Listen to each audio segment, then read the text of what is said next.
ఒక విద్యావంతుడు, retired IPS అధికారి, ఎన్ని ప్రలోభాలు చూయించినా, ఎన్ని పదవులు ఆశ చూయించినా, నా ఆశయం బహుజన రాజ్యం, నా ఆశయం బహుజనులు, పీడిత వర్గాలు, అగ్రవర్గాలు ఉంటే పేదలకు న్యాయం జరగాలంటే అది కేవలం బీఆర్ఎస్ పార్టీతోనే సాధ్యమవుతుందని చెప్పి ఆలోచించి ఈరోజు ఆర్ఎస్ ప్రవీణ్ కుమార్ గారు మా పార్టీలో జాయిన్ అయినందుకు వారికి హృదయపూర్వకంగా వారికి స్వాగతం పలుకుతూ అభినందిస్తూ, బడుగులకు అండగా ఉంది కనుకనే కుట్రలు కుతంత్రాలు పన్ని అసత్యపు ప్రచారాలతో లేనిపోని అపోహలు సృష్టించి అభాండాలు వేసి ప్రలోభాలు చెప్పి మరి ఓట్లు వేయించుకున్నారు. బడుగు బలహీన వర్గాలు, రైతులు ఇప్పుడు ఆలోచన చేస్తూ ఉన్నారు.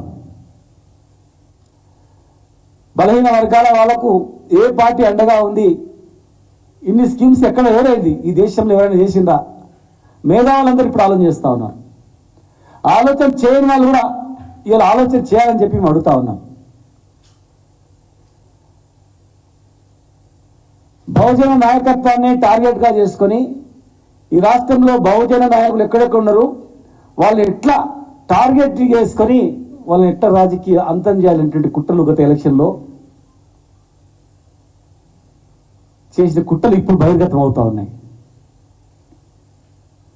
వారిని బహుజన నాయకత్వాన్ని టార్గెట్గా చేసి వాళ్ళని ఓడించాలి, ఎట్టి పరిస్థితుల్లో ఓడించి వాళ్ళ కళ్ళతో, వాళ్ళ చేతులతోనే వాళ్ళ కళ్ళు ఒడిచి వాళ్ళ చేతులతోనే వాళ్ళతోనే అసత్య ప్రచారాలు చేసి మరి వీళ్ళు రాజకీయంగా ఎదిగితే ముందే ఆ పార్టీ బహుజనులకు అండగా ఉంది, ఇలాంటి నాయకులు ఎదిగితే మా మనగడలు సాగనేటువంటి కొంతమంది నాయకుల వల్ల కొంతమంది నాయకులు మూకుమ్మడిగా రాష్ట్రంలో కొంత వర్గం, ఒక వర్గం మూకుమ్మడిగా ఆలోచించి మరి గత ఎలక్షన్లో చేసినటువంటి కుట్రలు ఇప్పుడిప్పుడే బహిర్గతం అవుతా ఉన్నాయి. 3 నెలల్లో ఎంతమంది బహుజనుల మీద దాడులు జరుగుతూ ఉన్నాయి, బహుజన నాయకుల మీద దాడులు జరుగుతూ ఉన్నాయి. సోషల్ మీడియా ద్వారా, పోలీసుల ద్వారా, నాయకుల ద్వారా ఎన్నో రకాలుగా అవమానపరుస్తూ, భయభ్రాంతులకు గురి చేస్తూ, భయపెడుతూ ఈరోజు జరుగుతూ ఉంది. కేసీఆర్ మాత్రమే తెలంగాణ పుట్టుకనే డాక్టర్ బాబాసాహెబ్ అంబేద్కర్ ఆర్టికల్ 3లో తెలంగాణ రాష్ట్రం ఏర్పాటు కావాలని చెప్పినందుకే దాన్ని ఎజెండా తీసుకొని ఇలా మా నాయకుడు ఉద్యమాన్ని నడిపించిండు, రాష్ట్రాన్ని తెచ్చిండు. తెచ్చిన రాష్ట్రంలో లోతుగా విశ్లేషిస్తే పేద రైతుల నుంచి మొదలుకుంటే ఈ దేశంలో అత్యంత పీడిత వర్గాలైనటువంటి ఈ వర్గాలు ఆర్థికంగా, సామాజికంగా ఎదగాలి, రాజకీయంగా ఎదగాలని చెప్పి ఎన్నో రిజర్వేషన్, మార్కెట్ యార్డ్ నుంచి మొదలుకుంటే, నామినేటెడ్ పోస్టుల నుంచి మొదలుకుంటే ఎన్నో రిజర్వేషన్లు కల్పించి రాజకీయ భవిష్యత్, political power is master key అనేటువంటి అంబేద్కర్ సూచనల ప్రకారం మరి ఆ పొలిటికల్ కీ వైపు నడిపించిందే బీఆర్ఎస్ పార్టీ, కేసీఆర్ గారు. మరి ఈరోజు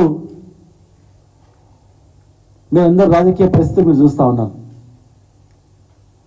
రాజకీయ నాయకుల పరిస్థితి మీరు చూస్తూ ఉన్నారు.